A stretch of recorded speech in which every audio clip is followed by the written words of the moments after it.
मी आत्ता बंगलोर एअरपोर्टला होते आणि असंच एक मराठी माणूस तिकडे भेटला आणि तो म्हणला की मला तुम्हाला खूप खूप धन्यवाद द्यायचे आहेत. म्हणलं काय झालं? म्हणलं ते म्हणे मी गेले 30 वर्ष नोकरी करतोय म्हणले, पण म्हणे मला हे काही माहितीच नव्हतं की हे म्युच्युअल फंड म्हणजे कसं असतं, काय असतं. मला भीती वाटायची. त्यांच्या वडिलांना हर्षद मेहताच्या वेळेला मोठा लॉस झाला होता. त्याच्यामुळे त्यांच्या वडिलांनी सांगितलं होतं हे स्टॉक मार्केट वगैरे काही करायचं नाही.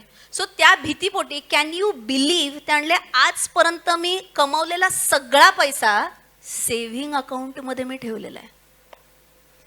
सेव्हिंग अकाउंटमध्ये किती टक्के व्याज मिळतं? 3%, फार झालं तरी 4%. ह्याच्यापेक्षा खूप जास्त इन्फ्लेशन आहे. आणि ते म्हणे की मला असं वाटायचं की नाही हे म्हणजे सेफ आहे बाबा, कधी काही लागलं तरी पैसे आहेत. पण जेव्हा तुमचे लेक्चर्स बघितले तेव्हा मला कळालं की मी किती मोठी चूक करतोय. आणि ते म्हणे मी ते मला आय थिंक 2020-21 पासून फॉलो करत होते. तेव्हापासून ते म्हणले माझा पोर्टफोलिओ इतका आमूलाग्र बदललेला आहे. त्यामुळे आज माझे स्टॉक्स आणि म्युच्युअल फंडमध्ये मिळून 50 ते 60 लाख रुपयांचा माझा पोर्टफोलिओ आहे म्हणले.